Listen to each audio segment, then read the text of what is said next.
Bienvenue sur Top Invest, la chaîne des top d'investissement. Ici, on parle essentiellement d'entreprises de qualité. Alors, il y a quelques temps, on a fait une vidéo concernant le top action PEA de mars 2023 qui se basait essentiellement sur des actions éligibles au PEA que je considérais comme étant sous-évaluées du point de vue quantitatif en date au mois de mars 2023. Donc, dans cette vidéo-là, j'ai eu une question ici de Masca qui demandait ceci. Merci pour la vidéo. C'est une bonne idée d'une petite vidéo top action PEA que tu mettrais dans ton portefeuille sans tenir compte du prix. Alors, déjà, je rappelle que je n'ai pas de PEA. D'accord. Et maintenant, s'il fallait choisir des actions qualitatives, d'accord, destinées à un PEA, un éventuel PEA, d'accord, quelles sont les entreprises que moi, j'aimerais avoir en portefeuille. Donc, imaginez que d'ici demain matin, on a un crack et toutes les entreprises éligibles au PEA sont sous-évaluées. Et quand déjà je parle d'entreprises éligibles au PEA, vous devez savoir que le PEA, si je ne me trompe pas, hein, donc, paraît-il que ce sont des entreprises qui ont leur siège social en Europe. Ok, je pense bien que c'est dans la zone euro. D'accord, leur siège social dans la zone euro. Donc, il n'y a pas de problème au niveau de la négociation du TIC. Donc, il y a des entreprises qui se négocient essentiellement aux États-Unis, mais qui ont leur siège social en Europe et qui sont sans doute éligibles au PEA. Je pense que c'est est-ce que c'est le siège social uniquement? Oui, c'est bien ça, siège social en Europe. Donc, si par exemple, je pense à une entreprise comme Lyondell Basel, d'accord? Donc, Lyondell Basel, qui est une entreprise qui a toutes ses activités aux États-Unis, d'accord? Mais qui se négocie également, je pense qu'elle est à Amsterdam et elle a également une place, elle a également elle se négocie également aux États-Unis, mais je pense que son siège social, c'est avant tout aux Pays-Bas, exactement. Donc, j'espère que c'est ça. De toutes les façons, pour arranger cette situation également, ce que j'ai fait, c'est que je me suis uniquement concentré sur des entreprises, et je pense bien sur des entreprises ici françaises. Et selon le screener ici de Coifin, j'ai essentiellement pris des entreprises voilà, qui viennent de la France uniquement. Maintenant, je ne sais pas comment est-ce qu'ils déterminent ça, mais vous allez remarquer qu'il y a certaines entreprises qu'il n'y aura pas ici, comme par exemple du Stellantis. OK, il n'y aura pas cette entreprise-là dans cette liste que je vais vous donner tantôt. Ça ne veut pas dire que c'est une mauvaise entité ou quoi que ce soit, mais il me semble que Stellantis et je ne sais pas si elle est cotée sur Euronext. Donc, par exemple, ici, Stellantis, déjà, je ne sais pas où est-ce que se trouve son siège social. Oui, donc je pense que c'est par rapport au siège social ici, si je ne me trompe pas. Le screener ici, c'est par rapport au siège social. Donc ici, on met Stellantis, ici, siège social, c'est à, je pense c'est quoi? Oufdorf, aux Pays-Bas, je ne sais même pas où c'est. Dans tous les cas de figure, enfin, je connais les Pays-Bas, mais voilà. Bref, donc vous comprenez que quand je mets France ici, je ne verrai pas du Stellantis. Mais c'est pas grave. Parce que j'ai juste besoin ici de 22 entreprises. Deux entreprises par secteur d'activité, il y en a 11. Et vous allez remarquer ici qu'il y a un secteur d'activité que je n'aime pas du tout. Donc, à savoir le secteur de la finance ici, je n'aime pas ce secteur d'activité-là. Au secteur de l'énergie, il n'y a pas énormément d'entités non plus. Les utilities également, je n'aime pas ce secteur d'activité d'habitude parce qu'ils ont des normes d'aide. Donc, le secteur des real estate ici, des rates ici, il y a très peu d'entreprises qui sont éligibles aux rates, qui sont éligibles ici dans un PEA, donc notamment ici. Donc, vous verrez que peut-être qu'on n'en fera pas mention. Mais voilà, donc je pense qu'il y a du Kaufman Broad, il y a du Nexity, mais ces deux entreprises-là ne vont pas apparaître également ici. Donc, je pourrais me permettre de mettre plus d'entreprises, par exemple, dans d'autres secteurs d'activité. Donc, je ne serai pas exclusivement divers, je n'aurai pas deux entreprises sur chaque secteur d'activité, mais en tout cas, à la fin, ici, on va avoir à peu près 22 entreprises parce il y a certains secteurs d'activité qui ont énormément d'entreprises qualitatives en France, avec un siège social en France ici. Donc, c'est ça, absolument ça qu'on va faire ici. Donc, pour résumer, simple. Secteur par secteur, uniquement les entreprises qui ont leur siège social en France. Il y a de fortes chances que ces entreprises-là soient éligibles au PEA, justement. Et voilà, pour mon screener, il est simple. Hein. Revenu au moins 1 milliard, captation boursière au moins 1 milliard. Maintenant, tout le reste, ça ne va pas apparaître. OK? Quelles sont les entreprises que moi, j'aurais choisies au cas où il y a une crise financière d'ici demain et que toutes ces entreprises-là se retrouvent sous-évaluées? Qu'est-ce que je vais prendre quelles sont les entreprises que je vais sélectionner en premier? Je vais commencer par le segment ici de la communication. Donc, je rappelle bien que toutes les entreprises sont sous-évaluées, d'accord, dans un environnement où il y aura un crack. Et toutes les entreprises ont la capacité de souffrir, donc elles sont correctement capitalisées, d'accord. Donc la dette est correcte ici, ok. Donc quelles sont les entreprises que je vais prendre? Quand je commence par le secteur ici de la communication, d'accord, communication and services, alors qu'est-ce que j'obtiens ici? J'ai toute cette liste, d'accord. Je prendrai Publicis et Ipsos. Je pense que c'est deux entreprises qui me parlent, donc c'est mon choix personnel. Donc Publicis et Ipsos, d'accord. Et vous pouvez également remarquer que c'est pas que je n'aime pas Bolloré. Mais c'est que Bolloré, en fait, je pense, vu qu'on l'a jamais étudié, enfin, on l'a jamais étudié en profondeur sur cette chaîne-ci, enfin, Vivendi et Bolloré, je vous encourage à aller peut-être sur la chaîne Finance Academy, la chaîne de Philippe, donc Finance Academy. Finance Academy, vous allez trouver ça. Finance Academy YouTube, ok? Donc, Finance Academy, vous allez trouver, lui, il en parle ici en profondeur. Donc, et pour ceux qui ne sont pas encore abonnés à cette chaîne-là, vous savez que on a toujours recommandé la chaîne de Philippe sur Top Invest. Donc, je suis sûr que vous n'êtes pas déçus pour ceux qui sont abonnés à la chaîne. Donc, il parle, il a beaucoup, je pense il a beaucoup travaillé sur Vivendi. Et quand je dis travailler, c'est pas juste des éléments quantitatifs. Vous allez voir que c'est complètement différent ici. Donc, lui, c'est l'analyse fondamentale. Donc, beaucoup plus de qualitatif ici, d'accord, que du quantitatif. On va le dire comme ça. Et moi, j'aime ça. OK? So, on continue. Donc, je vais prendre ici Publicis et Ipsos. OK? Donc, on continue ici. Sur le prochain secteur d'activité, je vais où? Je vais dans le secteur de la consommation discrétionnaire. Donc, un secteur qui va avoir tendance à souffrir dans les mois à venir. Donc, qui est-ce que je vais prendre? LVMH, bien sûr. Et s'il fallait même prendre un PEA Europe, LVMH aurait été également dans ma liste. Donc, ici, LVMH est censé Hermès. Oh mon Dieu, c'est une entreprise magnifique. Hermès. Donc, j'aurais pu également ajouter des compagnies comme, comment on appelle ça, quelle autre entité que j'aurais pu rajouter ici. Trigano est très bien géré, pourrait faire partie de la liste. Michelin également. Kering également pourrait faire partie de la liste. Pourquoi pas? Pourquoi je ne vais pas ajouter du Kering ici? De toutes les façons, il y a certains secteurs d'activité sur lesquels on ne va pas mettre beaucoup d'entreprises. Donc, on pourrait prendre du Kering ici. Donc, j'ai les trois, je suis correct. Christian Dior, je ne le prends pas tout simplement parce que j'ai déjà du LVMH et je pense que dans LVMH, on a du Christian Dior. Donc, on va le laisser comme ça. Ça, c'est pour la consommation discrétionnaire. Je rappelle encore une fois que c'est ici, on ne regarde pas le prix. Donc, on est dans un environnement où tout est sous-évalué. On sous-entend déjà. D'accord? Donc, ici, on continue. Maintenant, je vais dans la consommation durable ici, consumer staple. Vous savez déjà, c'est logique, ça saute aux yeux. D'accord? Je vais prendre directement du L'Oréal. L'Oréal. Donc, je mets L'Oréal sur ma liste. Donc, ici, c'est une entité, une belle entreprise. Une très belle entreprise. L'Oréal, Pernod Ricard, j'adore l'alcool. Donc, enfin, les compagnies qui vendent de l'alcool ici, et Pernod Ricard a montré qu'elle avait un pricing power dernièrement ici. Donc, elle a de bons produits également. Donc, sinon, on aurait pu rajouter du Danone et du Rémy Cointreau, mais je me limite déjà là. Mais on va quand même mettre Danone en option. D'accord, ça restera quand même mon troisième choix de toutes les façons. Donc, je prendrai L'Oréal et Pernod Ricard devant Danone, bien sûr. Donc, ensuite, on va dans quel secteur d'activité? Donc, on va dans le secteur de l'énergie. Je n'ai même pas besoin d'aller jusqu'au secteur de l'énergie. Simple, je vais mettre directement Total Énergie. D'accord? C'est même pas, c'est la seule entreprise que je vais prendre dans ce segment-là. D'accord? Total Énergie. Maintenant, prochain segment d'activité ici, le secteur financier. Dans le secteur financier, excusez-moi les amis, mais c'est pas un secteur sur lequel je vais aller fourrer mon nez. Tout simplement parce que je n'aime pas ce secteur d'activité-là. Et ça, c'est mon avis personnel à moi parce que je trouve que ces entreprises-là, c'est très compliqué à évaluer. D'accord? Il y a toujours quelque chose qui me... Bref, je serais mal à l'aise à posséder une compagnie financière ici. D'accord? Donc, la seule compagnie financière que je peux posséder et que j'arrive même encore à cautionner, c'est Berkshire Hathaway. Sinon, quand je dis petite compagnie financière, je parle ici banque, assurance. D'accord? Parce que pour le reste, par exemple, les Visa, les Mastercard, les PayPal ou bien les Adyen, c'est différent. C'est de la technologie derrière. C'est pas que finance. C'est de la technologie. Enfin, on va le dire comme ça. C'est à peu près des softwares ici qui permettent à peu près de faciliter des échanges, des transactions financières. On va le dire comme ça. Donc, c'est différent.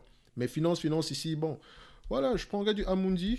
C'est la seule entreprise que je prendrais ici parce que le reste, je serais mal à l'aise à les posséder. Je ne regarde pas de dividendes ou quoi que ce soit. Je serais mal à l'aise à les posséder. D'accord? Donc, c'est mon portefeuille. Donc, je fais ce que je veux. Donc, Amundi. On continue. Après ça, quelle est l'entreprise quel est le secteur d'activité qu'on va aller regarder ici? Le segment de la santé. Vous me connaissez, vous savez que dans le segment de la santé, je n'aime pas les vendeurs de médicaments. J'aime plutôt ceux qui vendent des instruments ou bien ceux qui font des tests, des choses comme ça. J'aime ça. OK? Donc ici, la première entreprise que je vais sélectionner sur cette liste-ci, c'est d'abord Sartorius. D'accord. Sartorius, Stedim. Et la deuxième entreprise, bien sûr, Essilor. Essilor domine son segment d'activité et c'est une entreprise qui continue à faire des acquisitions. Donc, tout ce qu'elle gagne ici, elle réinvestit dans le business afin de pouvoir consolider le secteur. Et une fois que ce secteur-là sera consolidé, vous allez être étonné par les marges d'Essilor. Elle a un pricing power.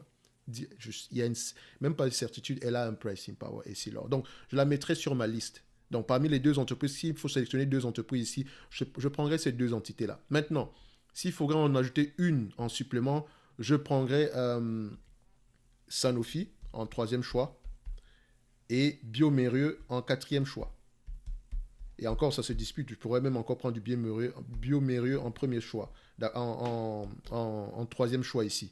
OK, donc du bioMérieux. Donc, ce sont des entreprises que je vais regarder dans le secteur de la santé. Attention, vous avez remarqué ici qu'il n'y a peut-être pas des entreprises comme Eurofin Scientifique que j'aurais peut-être également pris, mais je pense que Eurofin Scientifique, si je ne me trompe pas, Eurofin Scientifique, je ne sais pas où est son siège social. Ouais, son siège c'est en France, fondateur, c'est au Luxembourg. Ok, donc c'est pour ça qu'elle n'apparaît pas ici. D'accord. Donc, vous voyez que Eurofin Scientifique ne va pas apparaître ici tout simplement parce que le siège social n'est pas basé en France. OK. Donc, ici, dans cette liste-ci, je prendrai uniquement, voilà, les quatre, Sartorius et Silor, les deux premiers, et Sanofi, bioMérieux, de second choix. OK. Donc, dans le secteur industriel, secteur suivant ici, qu'est-ce qu'on va prendre? Et je vous ai dit ici que mon screener est très basique, hein. Je ne recherche pas la sous-évaluer ou quoi que ce soit. C'est uniquement les entreprises que j'ai déjà eu à regarder sur le plan quantitatif. Donc, je vais de tête ici. D'accord? Dans le segment industriel, qu'est-ce que je vais prendre ici comme entreprise? Alors, certainement du Schneider. Ah oui, ça, Schneider Electric, c'est mon premier choix. D'accord? Même si je pense qu'elle est correctement surévaluée, enfin, correctement évaluée ici. Sinon, voilà, il n'y a pas d'opportunité d'investissement. Mais ici, on considère que tout est sous-évalué. Et deuxième choix, Aéroport de Paris. Oui, pricing power naturel certain, même pas une discussion par rapport à ça, mais toujours une entreprise sous-évaluée, surévaluée ici. Donc, ce sont mes deux choix dans cette liste-ci. Après, maintenant, s'il faut rajouter, j'ai appris à aimer du Saint-Gobain, d'accord? Safran pourrait faire partie de la liste, Thales pourrait faire partie de la liste, Dassault Aviation, on a parlé de Dassault Aviation il y a quelques temps ici, on disait que c'était 100% garantie, Dassault Aviation, etc. Vous pouvez aller revoir la vidéo ici, très bien géré également. Téléperformance, très bien géré, donc s'il fallait même rajouter Téléperformance, mondialement connu, Téléperformance, et s'il fallait rajouter une autre entité ici, voilà, vu que j'ai appris du Schneider électrique ici, voilà, je serais parti avec du Legrand normalement, mais bon, je vais juste prendre, il y a du Vinci également. Vinci, je pense que j'aime bien cette compagnie également, donc je pourrais prendre ces quatre entités-ci. Ok, mais mes deux choix sont Schneider et Aéroport de Paris en premier lieu. Ok, donc quand on passe dans le segment ici, Infotech, donc information et technologie, alors ici, on va directement là et boum, segment Infotech. Voilà, on valide. Alors, dans le segment Infotech, certainement, je vais prendre du Dassault. Je prends du Dassault Système d'abord. Donc, Dassault Système. Voilà. Et ensuite, je prendrai du Capgemini. Capgemini. J'aime également Soprasteria que je pourrais rajouter ici. Worldline également, j'aime bien Worldline. D'accord? Surtout au niveau des frais. Regardez les free cash flow de Worldline, regardez la stratégie qu'ils ont mis en place présentement. Semble-t-il que ça va. D'accord? Mais je prendrai ces deux entités-ci. Vous pouvez rajouter le reste ici, mais si on doit prendre deux, c'est uniquement celle-là que je vais choisir. Et ce n'est que mon choix. Dans le segment des materials, qu'est-ce que je vais prendre ici en supplément? Qu'est-ce que je vais faire comme choix? Donc, dans le materials ici, est-ce que vous avez besoin de me demander? Je pense que l'évidence, c'est l'évidence, c'est l'évidence. Donc, l'air liquide, bien sûr, l'air liquide, même s'il faut faire un choix, bon, quoi qu'un choix en Europe quand même, l'Inde va faire partie de la liste, hein. Mais bon, voilà, air liquide, voilà, air liquide à sa place. Donc, air liquide. Deuxième choix, et c'est là où c'est... Alors, le deuxième choix, j'aurais pris du Veralia en date d'aujourd'hui, mais Veralia, je vais la laisser de côté. Je pense que je vais plus aller dans du... Comment on appelle ça? Non, du V4. J'ai eu du mal vraiment à choisir ici parce que j'aime bien Arkema, Veralia, Imeris et V4. Eramet, c'est sûr que ça ne m'intéresse pas du tout. D'accord? Donc, je pourrais. Arkema est très bien géré, hein. C'est vraiment une bonne entité, bien gérée ici. Bon, je n'ai jamais approfondi vraiment mes recherches sur le secteur d'activité. D'accord, donc, mais il semble-t-il que c'est une entreprise, voilà. Elle est dans un secteur assez compliqué, mais elle arrive à dégager des marges assez intéressantes ici. Donc, elle est très bien gérée. D'accord, donc maintenant, est-ce qu'elle a un pricing power, etc. Il faudra aller fouiller ça. Imeris également a tendance à investir uniquement dans des entités où elle pourrait avoir un pricing power. Donc, la chimie spécialisée essentiellement. J'aime bien ça. D'accord? Donc, on va se dire ici, on est même Imeris depuis le début. Voilà. Est-ce que s'il y a un crack boursier présentement, est-ce que Imeris sera mon premier choix? Point d'interrogation. Parce que vraiment, je vais hésiter avec Vicat, tout simplement parce que Vicat a un pricing power naturel. Les cimenteries ici, c'est un truc, c'est difficile à concurrencer. Et du jour au lendemain, il vous sera compliqué de construire une cimenterie en face d'une autre ici. Donc, c'est essentiellement des business ici qui ont tendance à avoir un pricing power naturel ici. Donc, on va se dire qu'ici, que c'est une entité que je pourrais prendre en cas de crack boursier. Je suis sûr qu'il y a de fortes chances que j'aille regarder Imeris, que j'aille regarder Vicat. Ok, donc je mettrai mon Vicat ici, mais j'aurais pu également mettre Imeris et Veralia, d'accord, et pourquoi pas également Arkema. Mais ces deux entreprises, je pense que c'est celles sur lesquelles je vais aller en priorité. Dans le segment des rates, vous savez que les rates ne sont pas éligibles au PEA, en tout cas certaines, la majorité d'ailleurs. Donc la plupart sont par exemple comment on appelle, ceux qui construisent les bâtiments là, à la Next City ou à la Kaufman Broad. Je pense également qu'il y a une entité qu'on appelle, comment on appelle ça encore, CBO Territoria qui est éligible. Mais ici, qu'est-ce que j'aurais, si j'avais eu le choix, d'accord, et admettons que c'était éligible au PEA, j'aurais pris Unibail et Clépierre directement, sans réfléchir. Unibail et Clépierre. Regardez Unibail, son désendettement continue à bien se passer. Et Clépierre a les centres commerciaux de très bonne qualité en France. Je pense même que c'est uniquement des centres commerciaux de très bonne qualité qu'elle détient. Donc elle a un portefeuille d'actifs très intéressant ici. Mais Clépierre a également un portfolio d'actifs très intéressant. Mais vu que ce n'est pas éligible au PEA, bah, on va le laisser de côté. Donc, vous comprenez que dans le segment rate, ici, je ne prendrai rien du tout. OK? Donc, si on va maintenant dans le dernier ici, c'est le segment des utilities. Vous savez également que ce n'est pas un secteur, c'est pas un segment que j'aime bien. Mais voilà, je prendrai Veolia et Ruby sur ce segment-ci. J'aurais même pu prendre EDF, mais EDF, ah, ça me fait tellement mal parce que c'est une compagnie qui a tellement d'actifs qui aurait tellement pu être, si elle était extrêmement bien gérée sans que l'État n'y mette son nez, elle aurait pu être parmi les leaders dans ce monde-ci, dans son activité.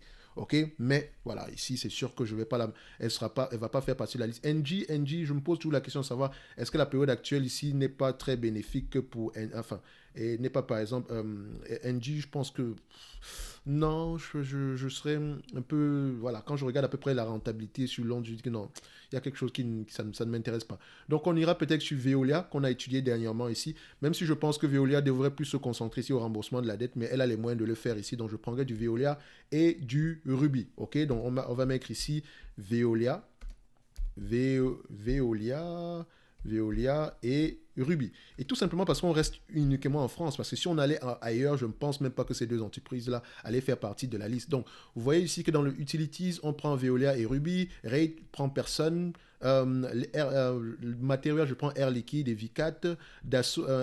Infotech, je prends Dassault et Capgemini. Industriel, ici, je prends Schneider et Aéroport de Paris. Ilkel, j'aurais pris Sartorius et Essilor Luxottica à la place de Sanofi et tout le reste. Donc, j'aurais pris ces deux entités-ci. Amundi, dans le secteur de la finance. Énergie, ici, j'aurais pris du Total Énergie uniquement. Consumer Staple, les premiers, c'est L'Oréal et Pernod Ricard. Et consommation discrétionnaire, sûr et certain, LVMH, Hermès. Et dans le secteur de la communication et services, j'aurais pris du Publicis et du Ipsos. Je rappelle qu'on est essentiellement resté en France, d'accord? Toutes les entreprises qui ont leur siège social en France uniquement. Mais si on avait rajouté l'Allemagne, l'Italie, l'Espagne, les Pays-Bas, les pays scandinaves également, qui ont de très bonnes entreprises, excusez-moi, je pense que dans cette liste-ci, à la fin, on aurait peut-être eu du LVMH, Hermès, peut-être L'Oréal, Pernod Ricard, enfin encore même Pernod Ricard parce qu'il y a Diageo quelque part. Donc peut-être même j'aurais fait le choix de ne même pas prendre du Pernod Ricard ici, et juste de garder de Hermès parce que dans Hermès ici, j'ai déjà ici une petite partie de Diageo également, mais Hermès également, j'ai également un peu d'alcool. J'aurais pu certainement de Total Énergie quand même. Dans le secteur de l'énergie. Au niveau du healthcare, il y a de fortes chances que je garde uniquement Essilor, d'accord, parmi tous ces choix-ci. Peut-être, mais parce qu'en Allemagne, il y a de très belles entreprises. Il y a également des entreprises comme Coloplast qui pourraient faire partie de la liste. Donc, ça aurait été très serré dans ce segment d'activité-ci. Certainement, je n'aurais pas pris du Sanofi.